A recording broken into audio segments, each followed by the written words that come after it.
What are some of the things that scriptures talk about that we find in reality in our physical world? Here's just a couple of them. How about the fact that the earth is round, Isaiah 40, verse 22, and Proverbs 8:27? Too bad in the Middle Ages that wasn't examined. It was there all the time. How about the fact the number of stars cannot be counted? And they can't. Jeremiah 33:22 and Hebrews 11:12. How about the law of conversation of matter and energy described in 2 Peter 3:7, Genesis 2:1 and 2, Exodus 20, verse 11, and Hebrews 4:3 and 1:3. How about the hydrologic cycle, Ecclesiastes 1:7, Job 36, verses 27 and 28. There's the law of increasing entropy, that things go from order to disorder. They lose their energy, Psalm 102, verses 25 through 27. Isaiah 51:6, Genesis 3:17, and Romans 8:21 and 22. We'll go on because there's more. There's atmospheric circulation. Ecclesiastes 1, verses 6 and 7, Job 28:25 and 37:9.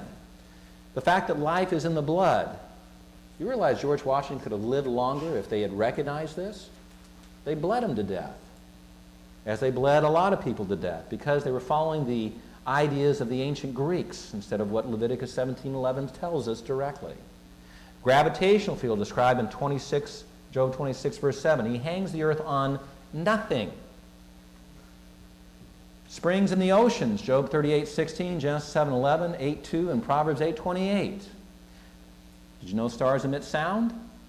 Job 38, verse 7, Psalm 19, verses 1 through 3. Animals reproduced after their own kind, Genesis 1:21 and verse 6:19. There are some scientists who still struggle with this one. The earth and the moon were formed separately, Genesis 1:1 and 14 through 19. What is described in the Bible matches the physical realities of the earth, including many things that were not known and even denied by the quote-unquote scientists until modern times. That's why I gave you this list. They're all there in Scripture, and they were not known until modern times.